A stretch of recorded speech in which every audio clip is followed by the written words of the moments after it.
Okay, welcome team, welcome members to this information sharing session.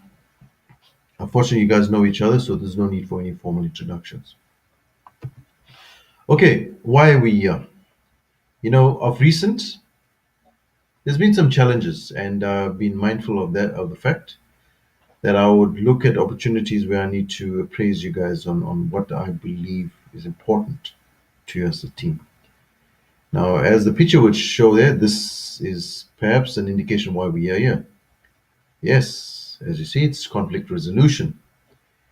Now we need to discuss a few points, and I'll just summarize that. Is conflicts at the workplace, how to manage these conflicts, approaches to conflict management, summary of strategies, and in the end, we'll take some comments on the general. Okay, why are we here? The idea is to create an awareness of conflicts. Conflict management, conflict resolution, we need to create awareness. The more we have awareness we have, the better understanding we have of the dynamics, and obviously mitigate those factors. We've got two types. One is the good, the functional and cognitive conflict. It leads to the development of better decision making, and it obviously fosters better and more meaningful contribution towards a project team as a whole. These could be factors that talk to the project itself, enhancing it. Yes, it's conflict. You might have a different view of it, and that. But the idea is, at the end of the day, it's contributing meaningfully towards to the project, particularly, and not not negative in any other way. Talking about negative, there's dysfunctional conflict. It retards team's progress. It contributes to a negative environment. The problem with this is it detects a person's like religion and stuff like that.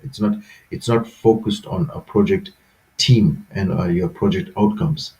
So it's important that we need to focus on the issue and not the person. Conflicts that may arise. Conflicts are different types. I mean, if you look at values, each one of you as members, they've got different values. So sometimes we need to be mindful of that. We respect each other's values. The other's attitudes. Attitude towards the project and work in general can also differ. But we need to understand that this can cause strain. So we need to show tolerance and also uh, the, you different people may have different attitudes to the project, which you might not like.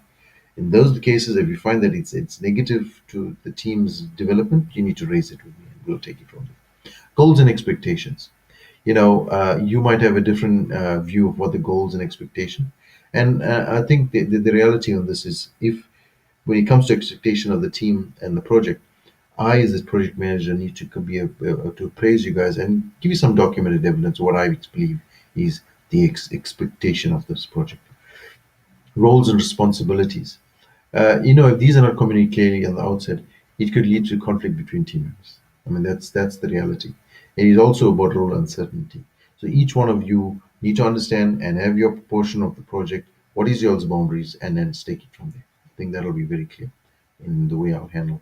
And if you've got any uncertainties, let's just bring it up. Limited resources. Conflicts might also arise within the project team as the projects as well between your projects rather, uh, because you might be competing for the same resources. We've got limited resource, but you need to understand that we really need to do some introspection to find out, do we actually need these resources or not? Because if you using a resource that's not managed well, must understand that another project could be suffering because of that. Personalities is another one. As the reality is that um, each one of you, but some of you might strong personalities and some of you might not have strong personality, but these things it always leads to conflict. So please, this needs to be, we need to understand, and we need to manage these attributes very carefully. But we must also try and ensure that we have a environment that and an atmosphere that contributes to mutual respect. Interdependencies. Some of us, because of a team, you expect certain issues from and outputs from certain other of your members.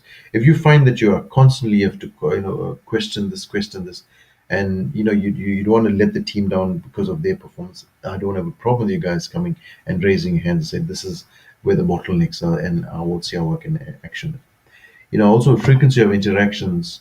It's important that project teams needs to understand that the more you'll work and gel together, the better you'll perform, because you guys need and understand each other's boundaries.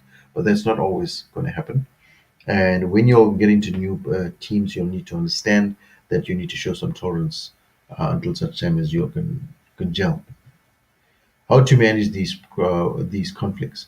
Okay, there's a couple of things, right? You deal with these problems promptly. Where there's any possibility of conflict, deal with it promptly. If it needs a team realignment, I would realign you guys. Obviously, if I find that there's going to be risks for you as an individual, if you're constantly conflict and it's dysfunctional, there's going to be a risk. I will have to realign it or take people out until the situation comes, and then get your back together. That works out. There's official processes. There yet again, there's HR process and this formal process of ensuring that if you're constantly being dysfunctional and it's being negative towards the project team, I'll have to look at those avenues.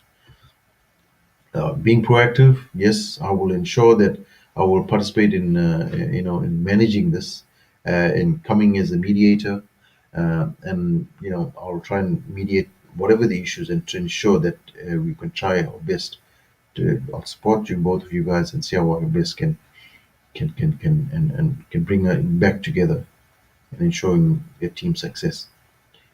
And yeah, again, it's monitoring. Monitoring, it's my responsibility to keep track of the conflict and any other potential conflict from the project team. Because the reality is that this causes any undue stress, then I've got to look at ways I've got to deal with it before it gets more significant. In terms of role models, as all you other project managers out here, I think the idea is we need to be the way we interact is indicative of how potential that our project members might interact. So it's important that we need to set the benchmark. Integrity. It's also very important that we treat all employees equally. Some of them are it's got different attitudes, but we need to deal with all of them in a professional manner. Okay, in terms of the approaches to conflict management, there's different ways: withdrawing, avoiding. If there's any potential conflict, you just have to withdraw, and hopefully these things subside, and then the strategy, it's just about retreating and then until it just calms down. Then smooth and or accommodating. The strategy involves emphasizing the areas of agreement rather than areas of indifference. Is to look at the positives and not the negatives. The compromising and reconciling. There again, you seek for solutions that everyone can agree on a temporary or partially resolve the conflict. And the other one is forcing or directing. This involves the position of power as the project manager to ensure that this conflict and this emergency situation um, is due to my stance as a project manager is I'll use my position of power to force the issue and then ensure that there's some resolution. Collaboration or problem solving. Yeah, again, this incorporates multiple viewpoints and insights to cooperative studies, to cooperative attitudes, but all are involved to reach some sort of consensus. A summary of strategies: I said create awareness of conflicts, the good and the bad, understand the type of contributing factors to conflict, avenues to mitigate these factors, dealing with conflict, and in essence, that would be us as an excellent team in conflict resolution. Thanks, team. Anything under general, we will listen to that now. Thank you so much, guys.